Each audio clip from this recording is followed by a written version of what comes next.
Yan o. Looks eh. Hmm.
Hello, good evening, brothers and sisters.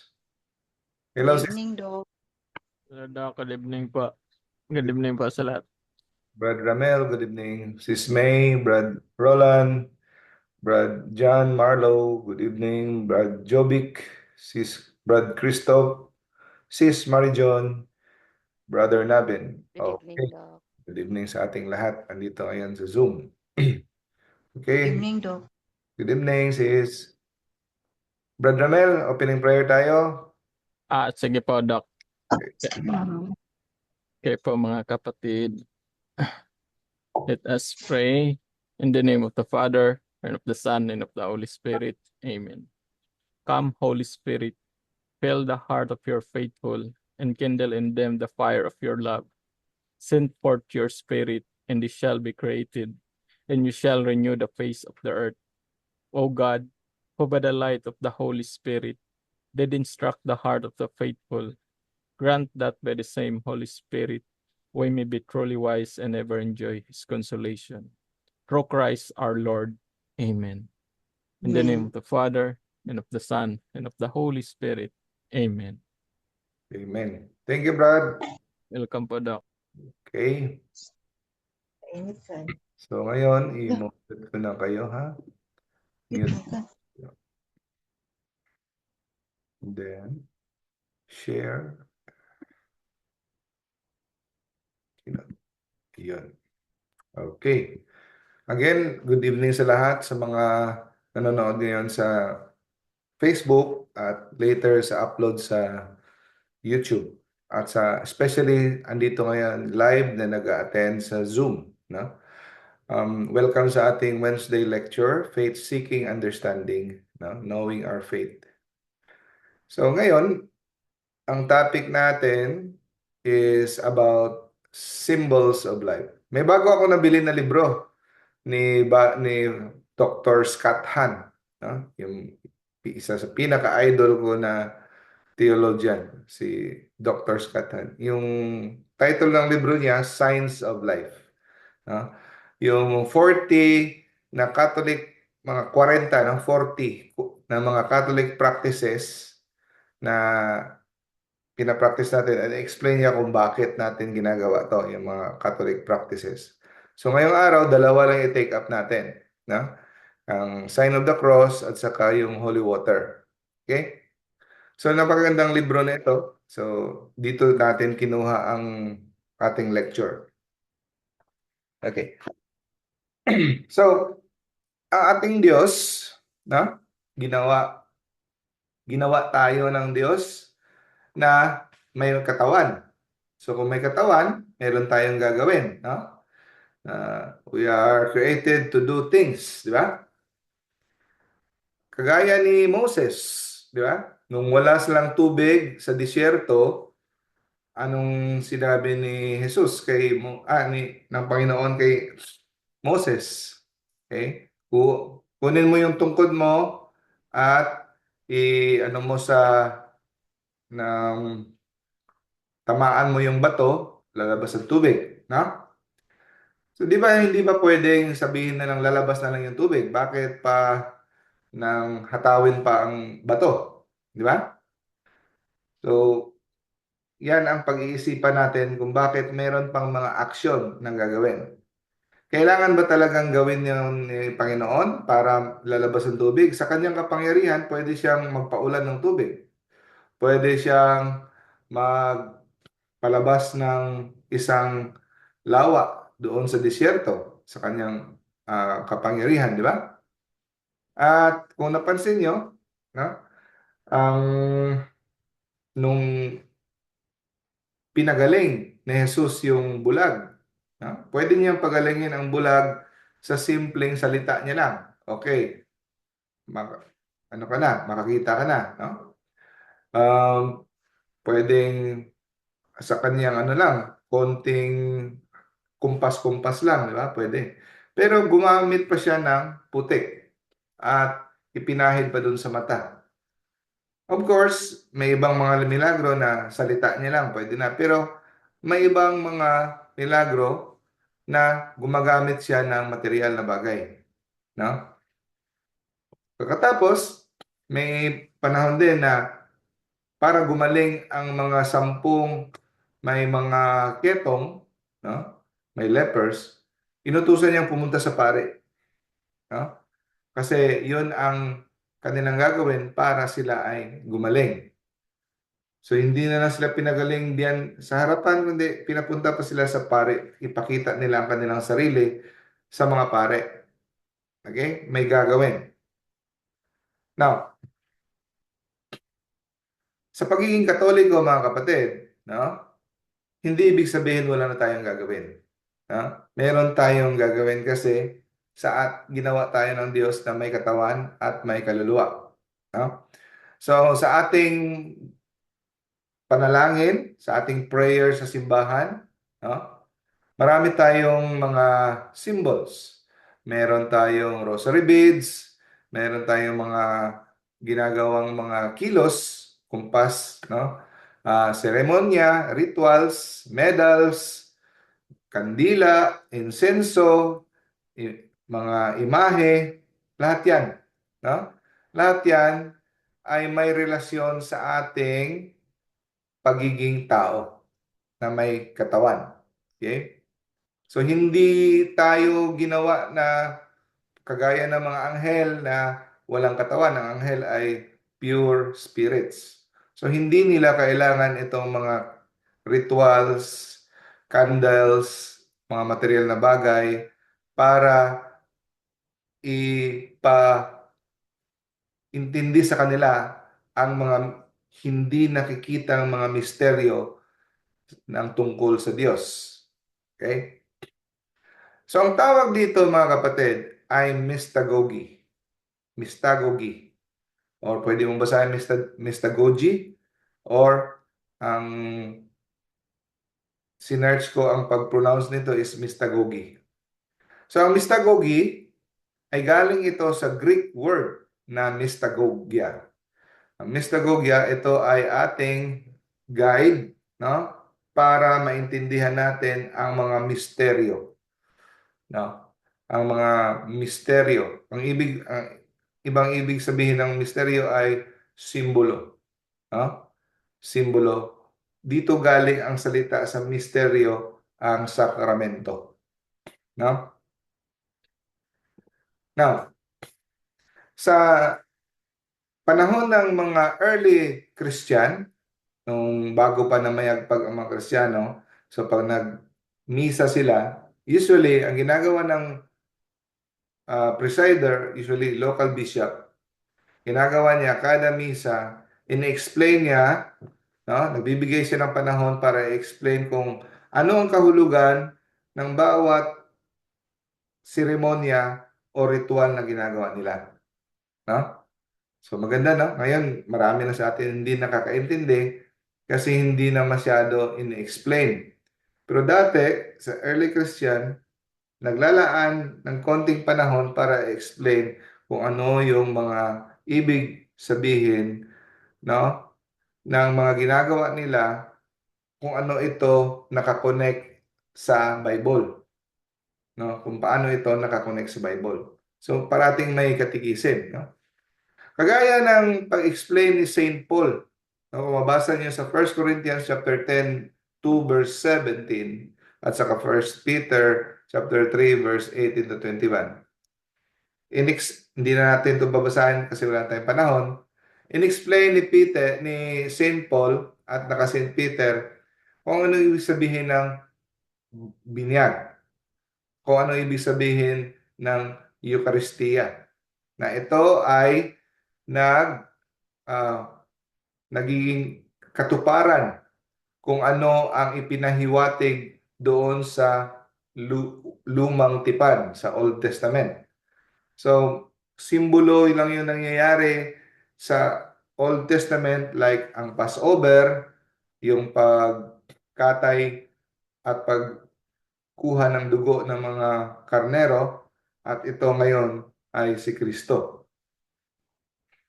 So, ang mystagogy, no? Mystagogy ay isa itong paraan, itong kabilang ito ng simbahan natin, yung mystagogy, na ipapaunawa sa atin, no, kung ano ang relasyon ng mga nakikita nating mga simbolo, like mga sakramento or sacramentals, mga rituals, lahat ng nakikita natin, i-connect ito sa mga hindi nakikitang katotohanan, no? Hindi nakikitang mga katotohanan tungkol sa misteryo ng ating pananampalataya. So, binibigyan tayo ng pananaw, no? Glimpse. Parang patikim na pananaw sa ating hinaharap, no? Kung ano ang parating na mga makikita natin kung andun na tayo sa langit. For example, naalala natin yung story ng yung baha nung kay Noe, no? Actually, ito ay ito ay simbolo ng binyag. At saka yung pagtawid ng mga Israelita doon sa disyerto nung tinutugi sila ng mga Egyptian, ito ay nagpapahiwatig, nagtuturo tungkol sa tubig ng binyag. Okay. So, baka magtaka kayo, hindi ko pa minimension yung topic natin ngayon, holy water at saka sign of the cross. Kasi bago natin maintindihan yun, ipapaintindi natin at papanawa kung bakit kailangan itong mga bagay na mga nakikita, no? Gaya ng mga ibang sekta, wala silang mga ganito, ayaw nila ng mga ganyan. Kasi hindi nila naintindihan ang characteristics ng pagiging tao, no? Akala nila puro spiritual lang at nakalimutan nila ang pangangailangan ng assurance ng tao. Okay.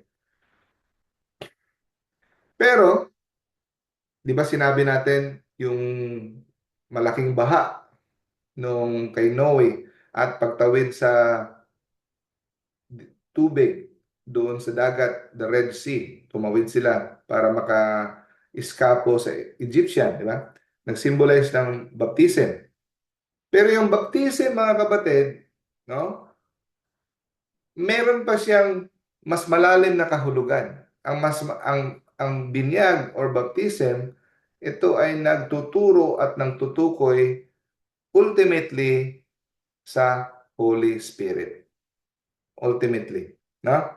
Kasi sa lahat ng mga sakramento, no? Sa lahat ng mga sakramento na ginagawa natin, ang pinakahantungan niyan ay ang Espiritu Santo na nagpapabanal sa atin, no? So kung napansin nyo, kahit ang mga milagro ni Jesus, mga totoong nangyari, hindi yun mga, di ba? Hindi yun mga parables. Totoong nangyari yun. Pero kahit iyon, totoong nangyari yun, yun pa rin ay nagtuturo sa spiritual meaning. No? Gaya ng miracle of Cana. Nagmilagro si Jesus doon sa kasal sa Cana. Di ba? Hindi lang yun milagro dahil nagbigay lang siya hindi lang nagbigay lang siya ng wine kasi naubusan, hindi lang yun. Malalim ang kahulugan nun. Ito ay nagtutukoy sa Eucharistia at sa sagrado ng kasal, no? At sa pagpagaling niya ng bata, di ba? So those were real events, no? Na nagtuturo hindi lang doon sa pagpagaling sa mga milagrong iyon, kundi ito ay tinuturo tayo sa mas malalim na kahulugan spiritual. Example, pagaling ni Jesus sa paralisadong tao, no? Ang malalim na kahulugan doon, mas importante ay ang pagpapagaling ng kasalanan. No? Ang pagpapatawad ng kasalanan na pinagaling siya mula sa kanyang kasalanan. Ang pagpagaling ng kanyang paralyzed body, outward sign lang yon. Pero ang pinakamalaking at mas importanteng kahulugan doon ay ang spiritual healing. No? So, kung magbabasa tayo ng Bible, always merong obvious meaning, obvious yung andun sa harap.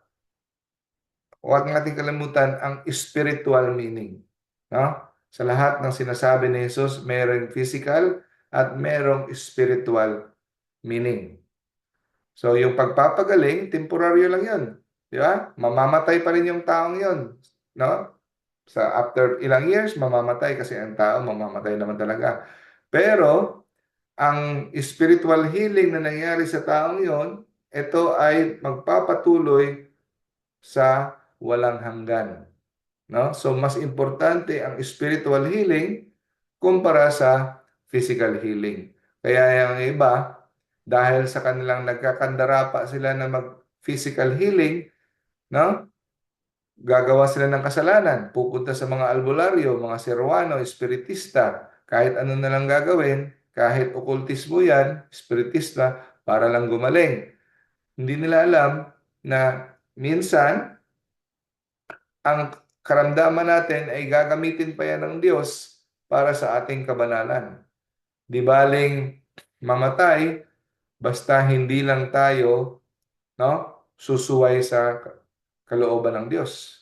Ang importante, kahit mamatay ang itong katawan natin, no, ito ay raratay na, pero ang importante, ang spiritual healing natin na tayo ay makapasok sa kaharian.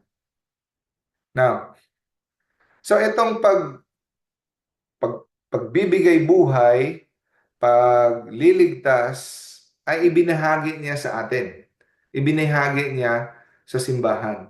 Sabi niya, kung sino ang maniniwala sa akin, hindi lang nila magagawa ang ginawa ko, kundi mas lubos pa sa ginawa ko. Greater works than this. Ano ibig sabihin niya? Mas higit pa ang magagawa niyo sa mga ginagawa ko ngayon. Bakit niya ginawa? Bakit niya sinabi yan? Kung tingnan natin, ang mga apostoles gumawa ng milagro, pero nakita naman natin na hindi naman mas higit pa sa ginawa ni Jesus. Ano bang tinutukoy niya dito na mas higit pa sa mga milagro niya? Ang tinutukoy niya dito ay ang mga sakramento. Mas higit pa ang magagawa. Kasi, ang tinutukoy niya yung sakramento ay sa salita lamang ng kanyang mga ministeryo, sa kanyang mga alagad, magiging katawan at dugo ni Jesus ang ordinaryong tinapay.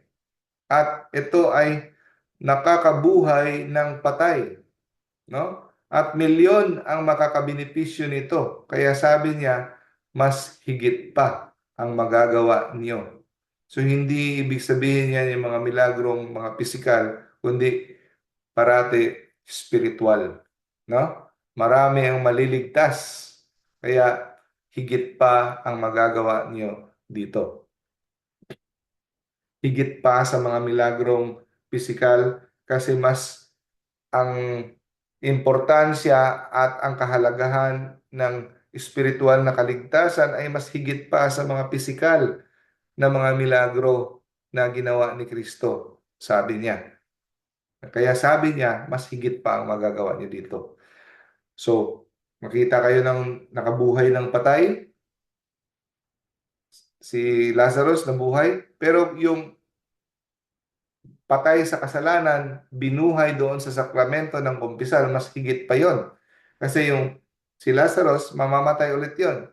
Pero alam naman natin na si Lazarus naging santo. So, okay lang. No?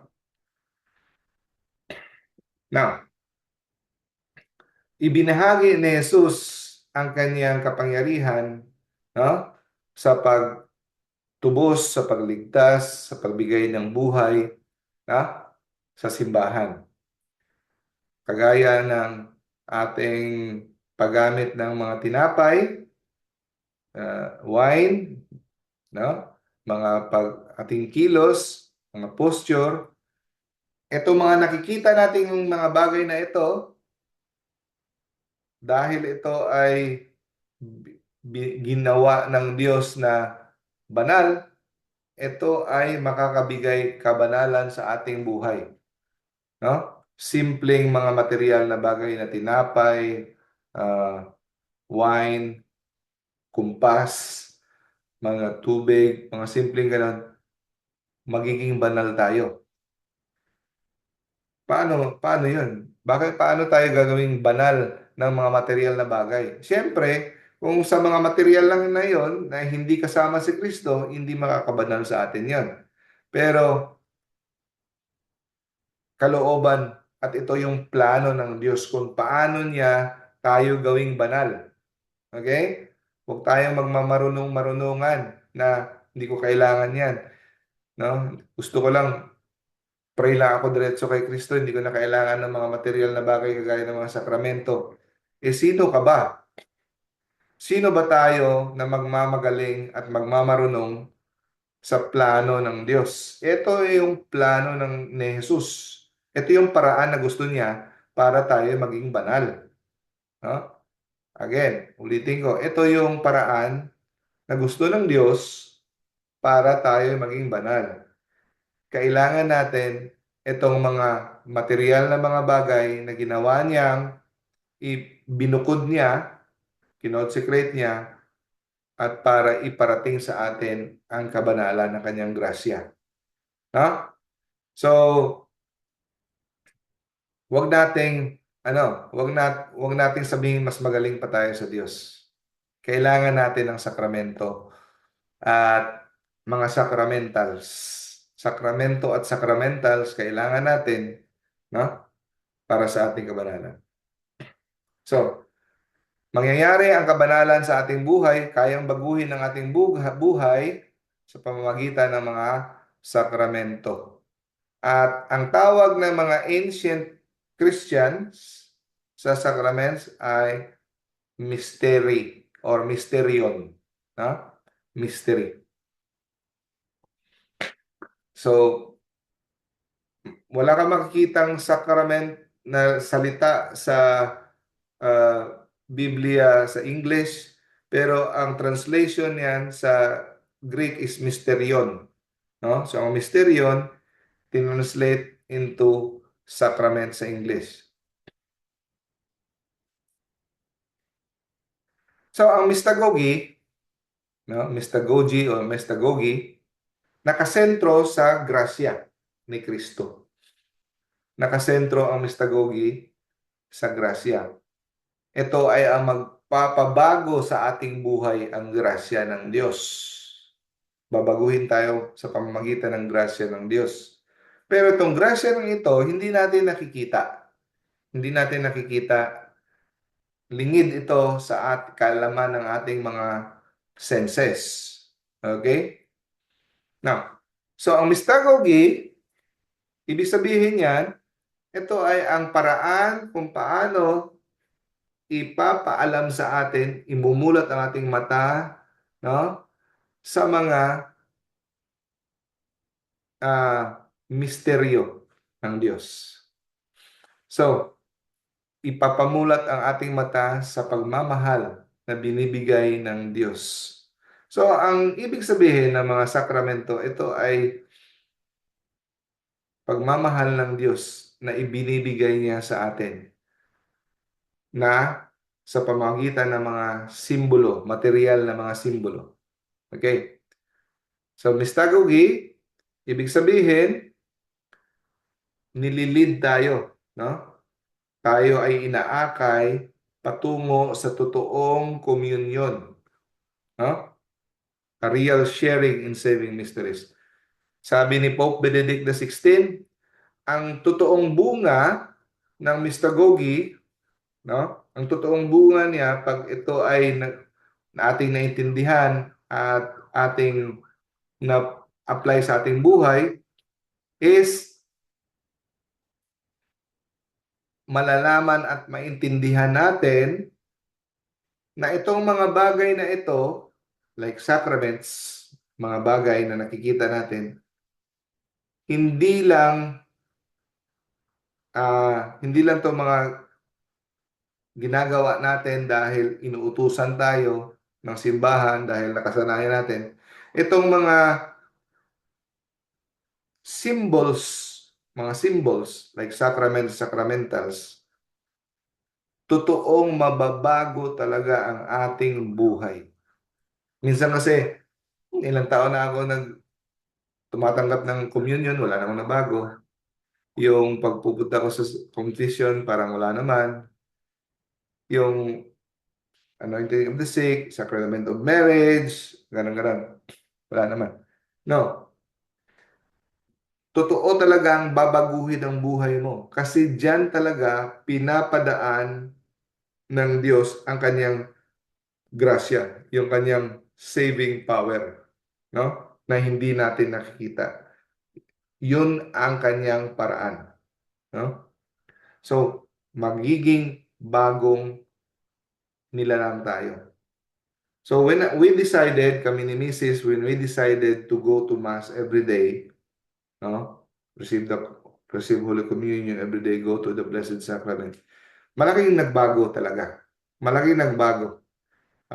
Me, of course, hindi ko sasabihin na perfect ako, pero nakita ko sa temper, sa pagiging mas mahaba ang pasensya, nakita ko iba talaga sa sarili ko. No? Nakita ko rin kay Mrs. iba rin.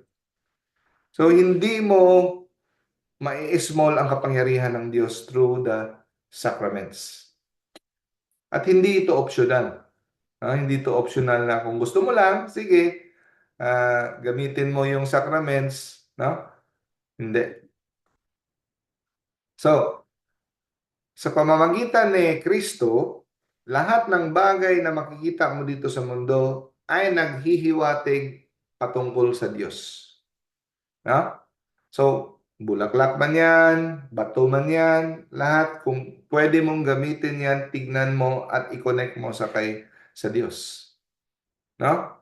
Yung iba, mga santo, makakita sila ng batis or ilog, niisip nila ang tubig, ang Holy Spirit na dumadaloy. Yung bulaklak, yung kagandahan ng Panginoon. Kahit ano, no? Signpost sa Diyos. Kaya sa misa, napansin nyo,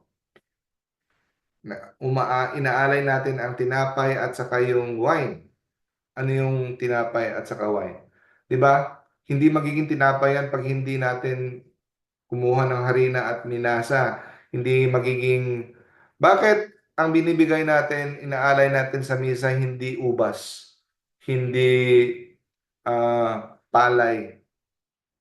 Kailangan puros produkto ng kamay ng tao. Yung ubas, yung wine, hindi magiging wine yan pag hindi i-process ng tao, di ba?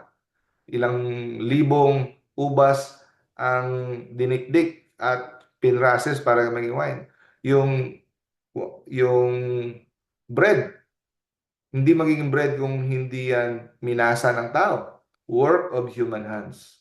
No? So, bakit kailangan ng work of human hands? Kasi gusto ng Diyos na mag-cooperate tayo sa ating salvation. Napansin nyo, si Jesus, sinadya niyang tulungan siya ni Simon of Cyrene. Simon of Cyrene. Pwede naman diretsuhin niyang punta sa Kalbaryo, pero hindi niya matapos ang pagpunta sa Kalbaryo kung hindi siya tinulungan ni Simon. No? Hindi niya kaya mabuhat kasi wala na siyang lakas, di ba? Kagaya din sa ating trabaho, no? Hindi lang sa misa, ino-offer natin ang ating human work of our hands. Sa ating mga trabaho, i-offer din natin parati sa Diyos. So when we pray, pansin nyo, sa prayer natin sa simbahan, meron tayong sacraments, meron tayong sacramentals. Incense, sign of the cross, holy water, candle, sacramentals yan. So again, para konting review, no? Ang sacramental, anong pinagkaiba sa sacrament? Ang sacramental ay binless ng simbahan para ito ay tutulong sa atin na magkaroon ng magandang uh, pag-iisip, good thoughts, no? Para mag-lead sa atin, magtutulak sa atin for devotion, para ma-increase ang devotion natin. So, for example, nakita ka ng cross, ma-remind ka. Kita mo to, ay, ma-remind ka kay Mama Mary. No? So, i-binless ng simbahan para akayin tayo for good thoughts. Okay? Yung sacrament naman, si Kristo ang nag-institute. Ang sacramental, ang simbahan ang nag-establish. No? So, lahat ng 7 sakramento, mismong si Jesus ang nag-institute. Yung sacramentals, sa dami-daming sacramentals, ang simbahan. So, ang sacrament, nagbibigay sa atin ng grasya directly. Yung sacramental, indirect, hindi diretso. Ang ginagawa lang ng sacramental, tinutulak niya yung puso at isipan natin na magkaroon ng debosyon para makarespondi tayo sa mga actual graces na binibigay sa atin. No? It leads us to devotion, ang mga sacramentals. Pag nakita tayo ng incense, amoy tayo ng insenso, ito, parang andyan tayo sa simbahan, banal to na gawain. Kandila, mas nakaka-focus tayo na kita tayo ng cross, kita tayo ng mga stained glass. No? So, lahat yan, pinupukaw ang ating isipan sa pagdebosyon, no? Ang ating spiritual. Indirect. So, kung hindi ka hindi napukaw, kakita ka ng mga holy water, parang wala na sa'yo. So, walang grasya. No? Pero yung sakramento, directly bibigyan ka.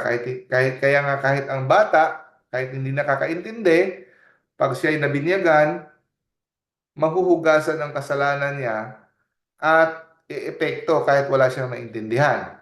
Di ba? Now, itong idea ng mga sacramentals at sacraments ay hindi ito invento ng simbahan sa kalaunan. Even from the start of the church, may sulat nga na dokumento sa 4th century si St. Gregory of Nyssa, in-explain niya ang sacramental principle. No? Na kagaya ng, pansin nyo, ang tungkod ni Moses.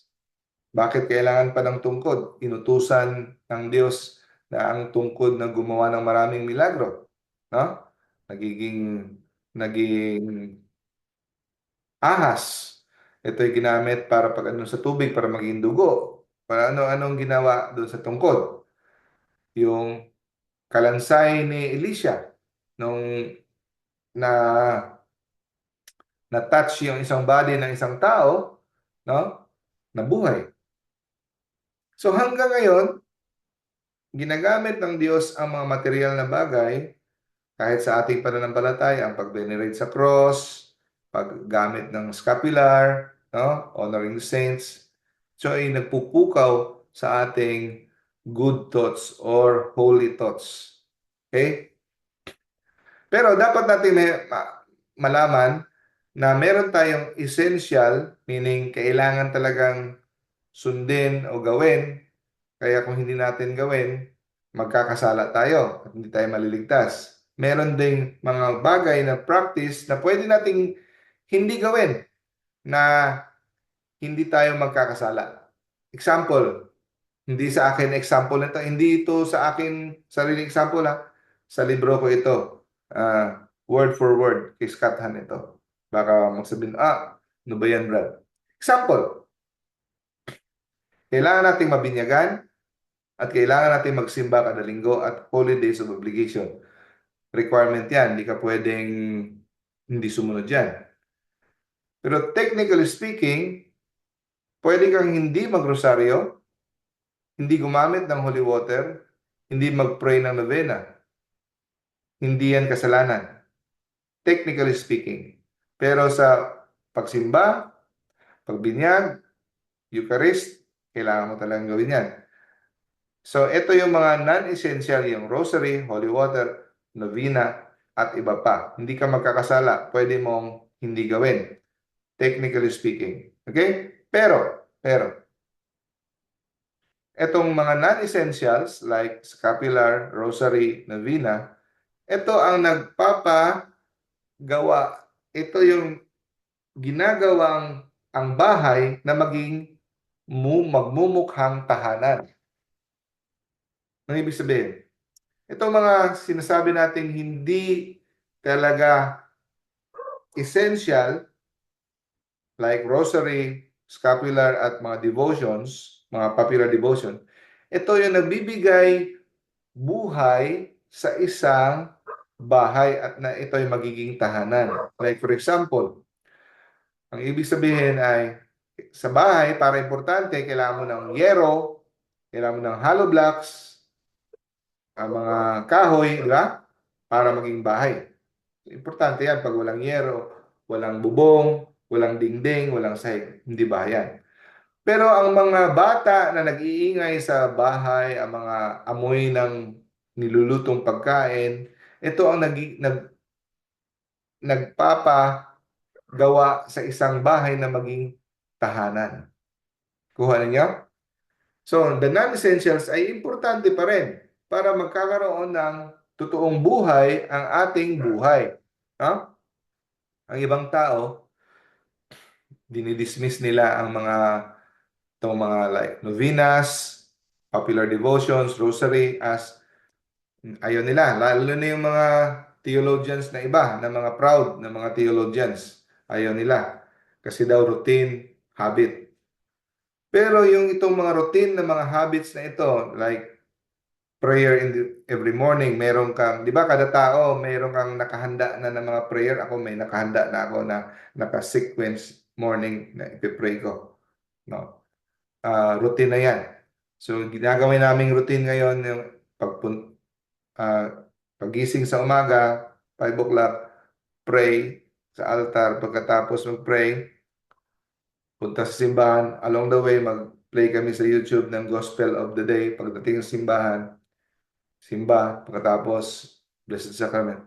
So, ginagawa siyang routine na discipline. No? So, ang sabi ng iba, bakit yung ginagawang routine? Maganda ang routine, mga kapatid. Kasi, for example, hindi ka ba araw-araw maliligo? Hindi mo ba pwedeng i-routine maintenance check-up ang sasakyan mo? Yung mga damo, i-routine mo once a week, puputol ng damo. So, ganun din sa buhay natin, no? Kasi, pag meron kang spiritual prayer discipline, no? Makakausap mo ang Diyos araw-araw kahit darating ang panahon na ayaw mo or gusto mo. No? So, ang pag-develop ng discipline of prayer ay nakakatulong, no? Para ma-heighten ang ating devotion. Kagaya, ito yung tinatawag na spiritual exercises. Tayo nga, di ba? Kailangan natin yung mga sundalo, kailangan nila regular na mag-exercise. Kasi pag dumating ang kalaban, patay sila. Lalaki ng tiyan nila. So, meron silang exercises. Tayo, nakikipaglaban sa spiritual combat, no? Spiritual warfare. So, kailangan nating may disiplinado tayong spiritual exercises. Prayer in the morning, prayer in the evening, before meals, and every temptation. So, meron tayong, lalo na pag may nakasanayan tayong mga novena, no? Spiritual exercises. Nakakatulong. Yan. So, again, hindi tayo nagkakasala, pero huwag tayong maging legalistic na gawin lang natin kung anong kinakailangan lang talaga, yung bare minimum. Huwag tayong legalistic. Kung gusto nating mahalin ang Diyos with all of our heart, mind, and strength, gagawa tayo ng mga bagay na sa ating paningin na makakatulong, na mas makakapatubo ng ating panampalataya. So, ang sacramental principle ay dahil tayo ay may katawan at may kaluluwa. So, anong ginagawa natin sa ating katawan, maapektuhan ang kaluluwa. Kung anong ginagawa natin sa kaluluwa, maapektuhan ang katawan. For example, pag ikaw ay may sakit sa ngipin, sakit ang ngipin mo, or sakit ang tiyan mo, di ba? Ang hirap-hirap makapag-pray. Maapektuhan, parang ayaw mo mag-grocery, di ba? Maapektuhan ka, parang madidepress ka, pati yung moods mo, di ba? Yung spirit mo, yung mood mo maiiba, naapektuhan. Tapos, kung ano din ang iniisip mo, maapektuhan din yung katawan. Like for example, pag na-nervyos ka, nagkukuha ng exam, di ba? Nagkaano ka, nag-iigit o igit, nag-LBM ka, di ba? Pag nagkuha ka ng exam, naapektuhan yung body. Kasi very dependent yung body sa soul. So, kung ano yung ginagawa ng katawan natin, sign of the cross, nakikita natin yung holy water, yung mga rituals, mga candles, naapektuhan din ang ating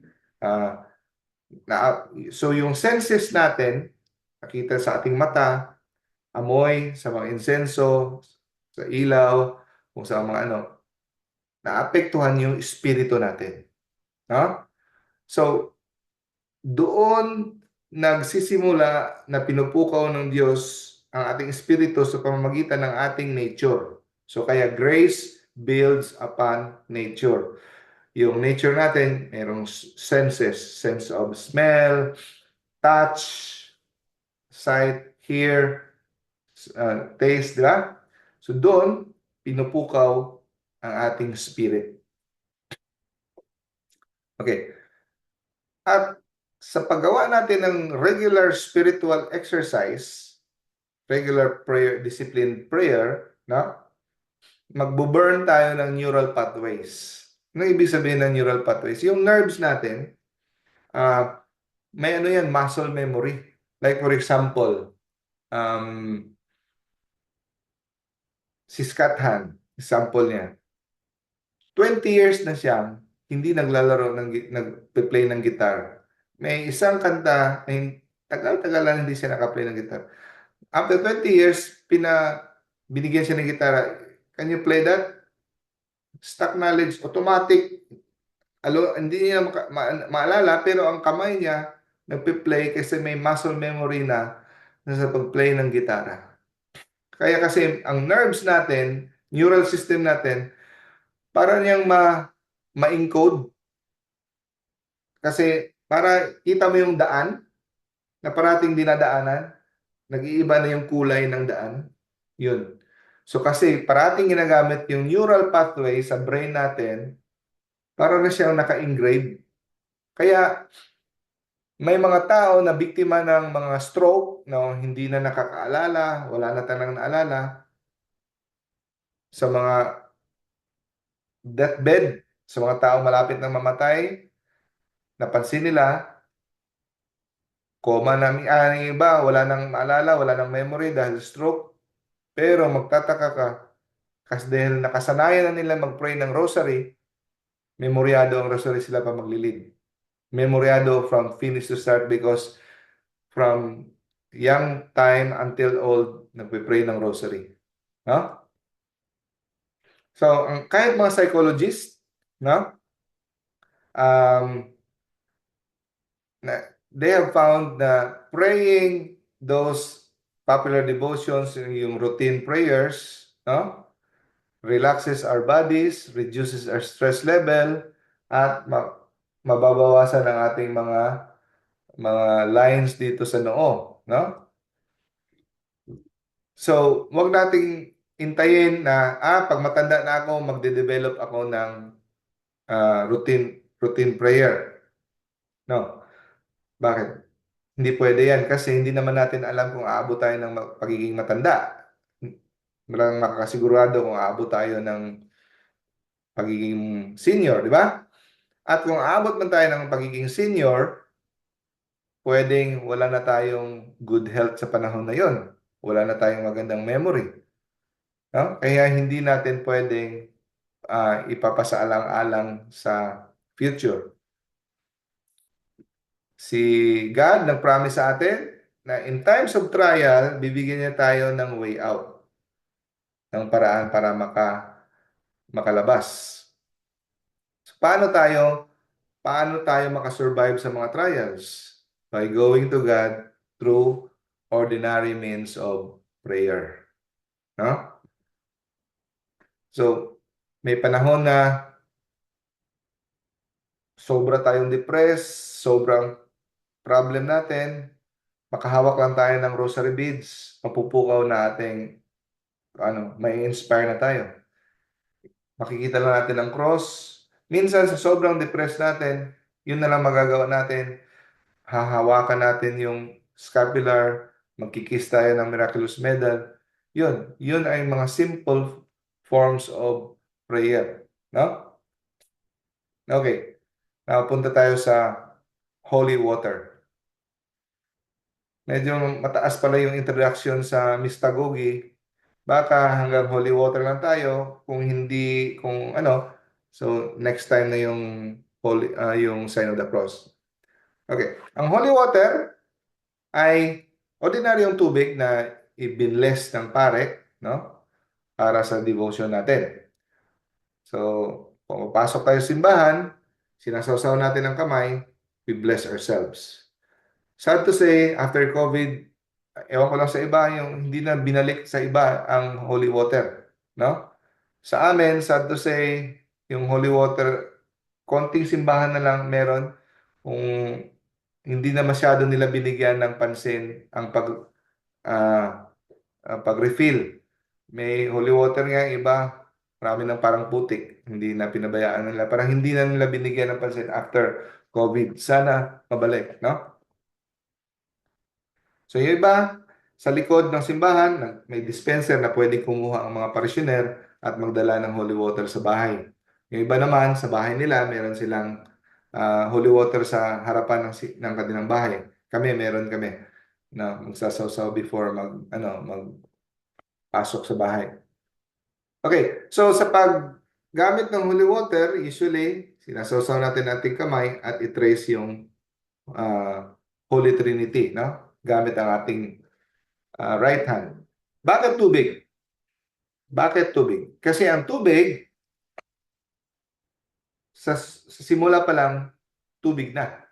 No? From the beginning, kung basahin natin sa Genesis chapter 1, the earth was formless and God was hovering over the waters. So, sa simula pa lang sa paggawa ng earth, may tubig na, no? God is hovering over the waters. Sabi niya, let there be firmament, at sineperate niya yung bodies of waters. So sa simula pa lang tubig na. At kung mapansin nyo, kung sa kalikasan may tubig, kahit sa ating paggawa sa atin, tayo nakahumol sa tubig. Amniotic fluid, amniotic sac. doon tayo sa tubig. Paglabas natin, we break away the breaking of the sack. No? So water symbolizes beginning. No? Kaya pagpasok natin sa loob ng simbahan, we touch the holy water and we bless ourselves. Before we begin to worship God, we bless ourselves. Bakit? Bakit we have to bless ourselves? No? Sa 2nd century, may nakitang document, ang sulat si Tertullian, no? Custom na talaga ng early Christians na i-cleanse ang kanilang hands before lifting them in prayer. So hindi pa nila, before sila mag-lift in hands in prayer, dapat i-cleanse muna ang hands. Kaya nagsasawsaw tayo.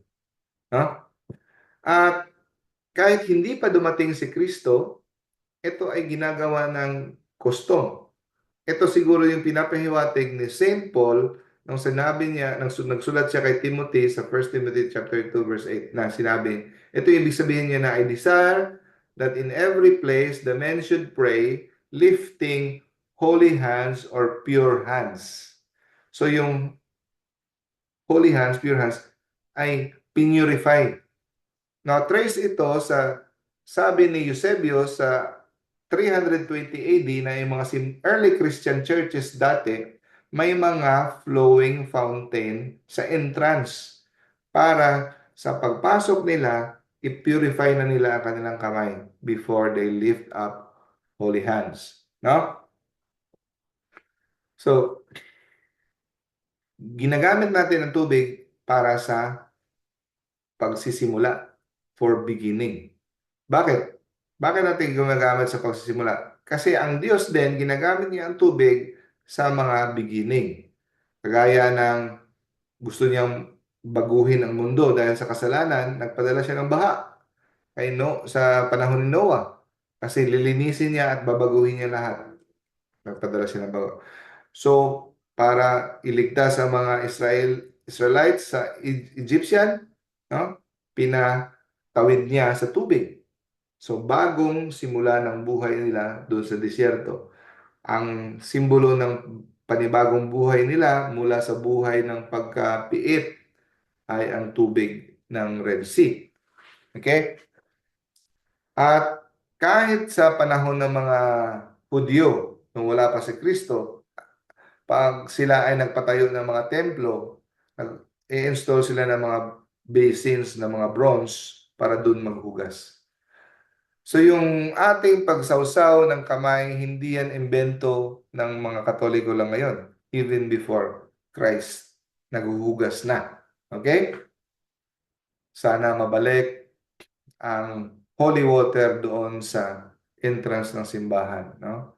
Kaya lang, hindi na masyado na pagtuunan ng pansin. No? Shout out sa mga sa mga nag-in-charge sa simbahan. Okay, sa pagdating ni Jesus, okay, sa pagdating ni Jesus, may nagbago. Hindi lang ang tubig ay simbolo, ngayon ang tubig ay ginawa niyang banal. No?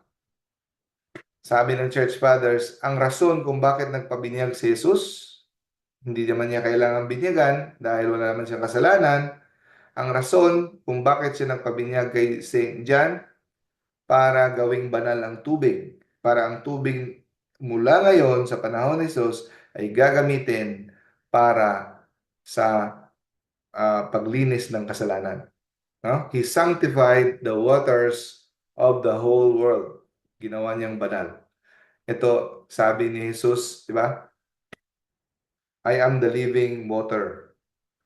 Ang tubig ay magbibigay buhay. Supernatural regeneration, refreshment, cleansing.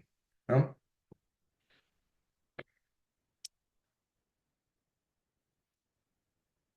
So, hanggang hindi tayo dumadating sa langit, no? Sa langit, wala nang simbolo.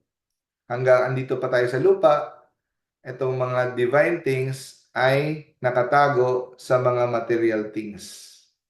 Pero sa langit, wala nang mga simbolo. Kasi harap-harapan nating makikita ang Diyos. No? Sabi ni Saint Thomas of Aquinas, di ba ang tubig, simbolo niya ng paghuhugas? Okay? Simbolo ng bagong simula. Pero ang pinakahantungan talaga ng ibig sabihin ng tubig ay ang Holy Spirit. Kasi ang naghuhugas sa atin, nagpapabanal sa atin, ang Holy Spirit. So meaning, ang tubig ay simbolo ng Holy Spirit. Okay?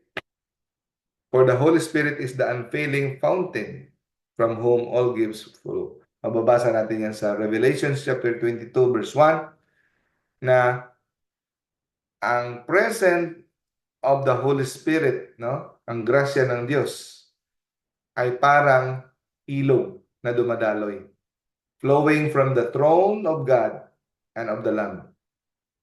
So dito rin natin hinugot yung doktrina na the Holy Spirit proceeds from the Father and the Son. No? The Holy Spirit proceeds from the Father and the Son dahil sa Revelation chapter 2 verse 1, flowing from the throne of God, Father, and of the Lamb, Jesus. Huh? So, every time na we bless ourselves with the Holy Spirit, tinatanggap natin ang lahat ng promise ng Holy Spirit sa atin. Huh? At ito ay nagre-renew sa atin ng ating binyag. Every time. Father, Son, and Holy Spirit, may the Lord cleanse me from all my sins. At pinapaalala sa atin ang kahulugan ng ating binyag. At ang sabi ni Saint Teresa of Avila, no, it provides relief from the oppressions of the devil. Dapat meron tayong holy water parati sa bahay natin, no? Kasi proven and tested na ni Saint Teresa of Avila, ayaw na bumalik ng diablo pag nag-ano ka ng holy water. Okay, may konti pang panahon. Tapusin na lang natin, ha, mga kapatid, ha? Sign of the cross. Okay. So, water, material, elements, sign of the cross, kilos naman, gesture, no? Gesture. Sabi ni Pope Benedict XVI, no? Ang sign of the cross is the most basic prayer, the most basic gesture in prayer. Wala nang dadaig pa. Ito yung pinaka-shortest prayer, ang sign of the cross. Prayer na rin yan, ang sign of the cross. No? Ito yung pinaka-common na prayer sa lahat ng Kristiyano. Since hindi yan invento ng simbahan, from the beginning pa ng simbahan, andyan na ang sign of the cross. Okay? Sabi ni St. Paul, no? Wala na akong sasabihin sa inyo, kundi I will glory in the cross of Jesus Christ. No? Far be it from me to glory except in the cross. So, I proclaim the message of the cross parati, no? So, ang sabi ni Seth Han, mapupuno ang isang libro sa pagbibigay ng example ng mga early Christians na mga documents na gumagamit sila, na papatoo na gumagamit sila ng sign of the cross. No? Now, bakit? Bakit napaka-common ng sign of the cross? Dahil hindi to kailangan ng malalim na talino. No? Hindi mo kailangan na mayaman ka, kailangan mo may libro. Simple lang na tao, madaling gawin ang sign of the cross. Kailangan mo lang ng isang daliri. Pwede ka nang, kahit putol pa yung ibang daliri mo, isa lang, pwede ka mag-sign of the cross, di ba?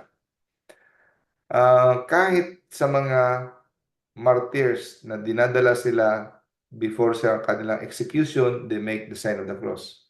Kahit si Emperor Julian, na dating Kristiyano, naging pagano, tapos every time na siya natatakot sa diablo, kahit pagano na siya, bumabalik pa rin. Automatic, nagsa-sign of the cross. No? It is practiced everywhere in the early church. Documents sa 2nd century, no? Hindi pa nga na-compile ang Bible, 2nd century pa lang kasi 4th century yung Bible. Ang sabi ni Tertullian, sa lahat ng kanilang travel, movements, coming in and out of the house, kahit sa pagsuot ng sapatos, sa paliligo, kaya may ano ba din pala, may Christian rules pala before magligo. Sausaw sa tubig, nag-sign of the cross. Nadadala natin yan, di ba? Sa mesa, sa pagsindi ng kandila, sa paghiga, kahit anong gagawin nila, nagsa-sign of the cross sila. No? They mark, hindi pa dati ganito yung sign of the cross. Yung sign of the cross dati, ganito lang sa forehead. Yan ang, they cross their thumb upon their forehead. Yan lang. No? Sa mga objects, kung ano man, lahat. Ako, mga anak ko, in the morning, before matulog, kinocross ko sila. 3 beses sa kanilang forehead. Nasanay niya sila before sila matulog. Daddy, cross mo ako. No? Nakuha ko rin yan sa tatay ko. No? So, they cross it, kahit sa anong mga bagay, they cross it over. Okay. Paglipas ng mga panahon, ng mga siglo, there's a development. No? May iba-ibang pamaraan ng sign of the cross. Especially tayo sa Western Church, sa atin, 5 fingers, ginagawa natin sa noo, sa dibdib, sa kaliwang balikat, sa kanang balikat. Yung ganun. Ang sign yan, ang simbolo niya ng open 5 fingers is the 5 wounds of Christ. 5 wounds of Christ. Okay? Now, sa Eastern Church, iba naman sa kanila, sa Eastern Church, so kahit saan pwede mong gamitin open 5 fingers or 3, nagsisimbol ng 3 fingers na ito at saka may 2 dito is the Trinity, Father, Son, Holy Spirit. Tapos itong 2, sabihin the 2 divine nature of Christ, the hypostatic union, human at saka divine. So 3 divine person in one God and 2 natures of Christ. Yan ay ibig sabihin. So, yan. Pwedeng ganito, 5, pwedeng 3, depende. No?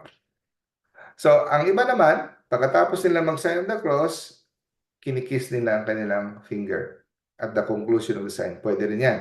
Yung iba, ganon, Father, Son, Holy Spirit. Amen. Pwede ganon. Yung iba, kinikiss nila. So, matagal na rin na practice na kinikiss ang fingers after that.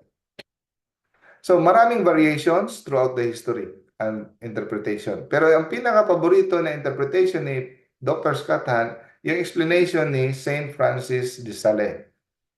Ang explanation niya, pupunta sa forehead, signify God the Father, doon galing ang God the Son, di ba? Pagkatapos siya ang head ng Trinity, no? The first person of the Trinity. And then, baba sa dibdib, ibig sabihin, and the Son. So, kasi Son proceeds from the Father. Okay? At pinadala niya sa lupa. Pinadala niya dito sa sinapupunan ni Maria. No? Born of the Virgin Mary. No? So, send it down to the womb. Father, the Son. Tapos, sa kaliwa, no? At sa kanan, kasi signifies the Holy Spirit. Ang Holy Spirit ang nag-unite sa Father at sa Son. No? Ni-unite niya sila. So, nanggaling ang Holy Spirit sa gitna ng Father at Son. No? Proceeds from the Father and the Son. So, yun ang ibig sabihin. So, ang sign of the cross ay maikli na deklarasyon ng 3 misteryo. Misteryo ng Blessed Trinity, misteryo ng pasyon ni Kristo, na sa pamamagitan ng cross tayo ay tinubos, at dahil doon, pinatawad ang ating kasalanan. The forgiveness of sins. 3 misteryo. No? So, galing sa left curse yan, sumpa ng kasalanan. right? Meaning blessing. From curse to blessing. Yun din ang meaning, no? Pinatawad ang ating kasalanan. So, hindi aksidente ang Trinity at ang cross. Kasi in eternity, ang simbolo, ang imahe ng cross ay sa Trinity. Kaya dahil si Jesus, ibinuhos niya na walang ah, pag ah, pag no, hindi ko alam sa Tagalog, he's not holding back. Walang iniwan sa kanyang sarili. Ganun din ang Ama sa Anak. So dahil sa kanilang mutual love, no, proceeds the Holy Spirit. No? So, the Holy Spirit is the sign of love. So, meaning, the sign of the cross, simbolo ng pagmamahal. Simbolo ng pagmamahal ng Ama sa Anak, sa Anak sa Ama, at ito ay nag-produce ng Holy Spirit. Okay? So, the sign of the cross is the sign of love, symbol of love. No? Symbol of love of Christ for us. He died on the cross. Every time we make the sign of the cross, it's a sign of love. Okay, sa misa, meron tayong small sign of the cross. Kinakross natin yung noo, yung lips, yung dibdib. So, para sa pag-receive ng gospel, bless natin yung ating noo para makaintindi, ating lips para ma-proclaim natin, yung heart para ating mapamuhay ang gospel. Diba? At ang sinasabi ng priest, ng deacon during sa pagganon, sila lang nakakarinig. Ang sinasabi nila, the Lord be in my heart and on my lips that I may worthily proclaim His holy gospel. Yun ang kanilang sinasabi. Na, may iba din sa mga private devotions, kaya natin, small cross sa mga noo ng ating anak. At pwede rin natin gawin yan sa ating noo, pwede rin. Yung iba sinasabi nila, per signum cruces de enemicis nostris libera nos Deus noster. Ibig sabihin, by the sign of the cross, our God deliver us from our enemies. Pwede nyo i-picture yan, pwede nyo gamitin yan sa pag-sign ng mga, sa tingin nyo, may mga sinasapian or may mga oppression, mga bagay, gamit, sa tingin nyo infested, pwede nyo itong gamitin. Okay. Nung si Kristo ay ipinako, He gave up His Spirit. No? Sabi niya, it is finished. So every time we make the sign of the cross, we receive the Spirit of God. We receive the Holy Spirit. No? Sinasabi mo, every time you make the sign of the cross, sinasabi mo, Amen, I accept you, Lord. Amen. Nung tataka ako sa ibang mga Kristiyano, no? Mga hindi Katoliko, ayaw na ayaw mag-sign of the cross. Allergy sila. Meron pang kasinungalingan na inimbento ng mga saksi ni Jehovah's Witness, yung classmate ko, nung high school pa kami, sabi niya, hindi sila nasa-sign of the cross dahil daw, yun daw ang ginagawa ng mga tao na hindi nila nakikita si Kristo na naglalakad, na hindi nila nakikita kasi malayo na, gusto nila ipako si Kristo sa cross, ipako sa Kristo sa cross. Kaya ang layo na nila, kaya ang ginagawa na lang daw nila para makapag-participate sila sa pagsabi na ipako si Kristo sa cross, gumaganon daw sila. Ito daw. So, yun yung invento ng kasinungalingan na ginagawa ng mga taong to, no? Para lang, allergy sila sa cross. Pero ang sabi ni Pablo, di ba? Ito ay kahangalan para sa mga taong papunta sa impyerno, no? Ang cross para sa kanila. So, hindi maliit na bagay ang pag-sign of the cross. No? Hindi maliit na bagay. We are filled up with the Spirit of God. So, nabasa niyo yung sa Genesis, yung si Cain, yung pinatay niya si Abel, para hindi siya papatay ng mga tao, minarkahan siya ng Diyos sa kanyang katawan para hindi siya papatayin. According sa early Christians, they believe it was the sign of the cross. No? Hindi lang sinabi. At saka also, yung sa cross of the Lamb doon sa Passover para hindi sila mamatay sa angel of death. It was also a cross. At saka yung prophet Ezekiel, ang sabi niya doon sa Ezekiel chapter 9 verse 4, ang Jerusalem ay maliligtas sa pamamagitan ng marka sa kanilang noo. According to the Bible scholars, ang marka sa noo na yon ay cross. Kasi according to the ancient rabbi, ang tawag doon ay tav. Ang tav sa ancient Hebrew, ito ay nakasulat sa forma na cross. No? Yung ancient times was drawn as a cross, yung tav. Yung forehead na sinabi ni Ezekiel na marka sa noo. Cross. Okay? So, hindi imbento ng Katoliko ang cross. No? It is biblical. At sabi sa Revelation, yung sign sa kanilang noo doon sa mga banal sa langit ay nakasulat, distinguished by the sign on their foreheads. So alam na natin kung anong sign yan, it is the sign of the cross. So, simbolo ng apostolic faith, meaning ito ay ikaw ay totoong mananampalataya mula pa sa early Christian, ay ang the sign of the cross. So sa lahat ng Kristiyano, sino lang ba ang nagsa-sign of the cross? Katoliko lang. Yeah?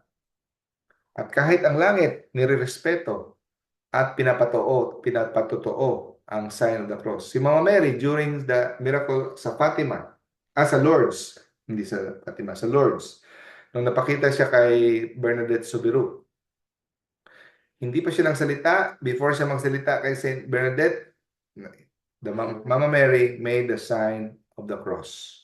No? At sabi ni Pope Benedict XVI, no? Ang sign of the cross is saying yes to Christ, the Almighty. More powerful than any power and intelligence of this world. We are saying yes. So, last two slides. Next time na gumawa tayo ng sign of the cross, wag yung maliit na pinadali pa kasi nahiya tayo. Next time, no? Let us make it hindi mabilis, kundi proper, tandahan, from forehead to the Father, the Son, the Holy Spirit. Amen. No? Or pwedeng ganun. Let us make a large, hindi yung parang nahiya, no?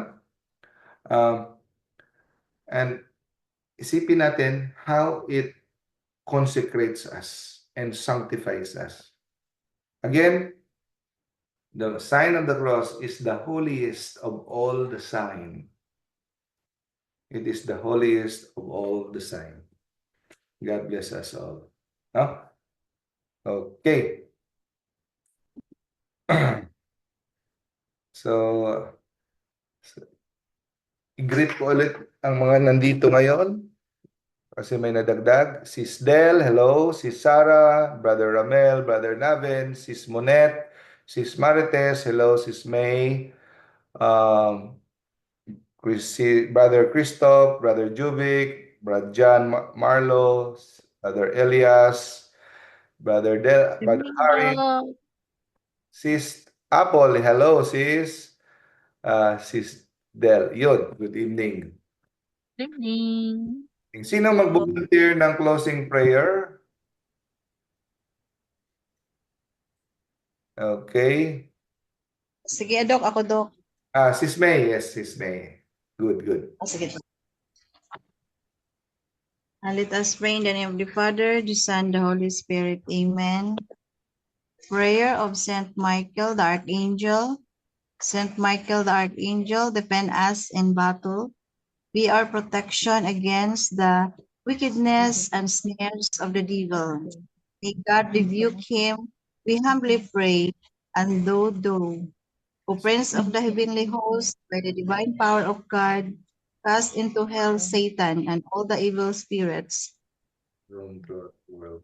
who roam throughout the world, seeking the ruin of souls. Amen. In the name of the Father, the Son, and the Holy Spirit. Amen. Thank you, Sis May, sa closing prayer. Thank you, brothers and sisters, for attending. Sa pagtiyaga dito, extra point kayo kay Lord. Thank you, Doc. Thank you, Doc. See you next Thank you. week. God bless, Doc. Pwede humabol ng anak. Thank you. Salamat po.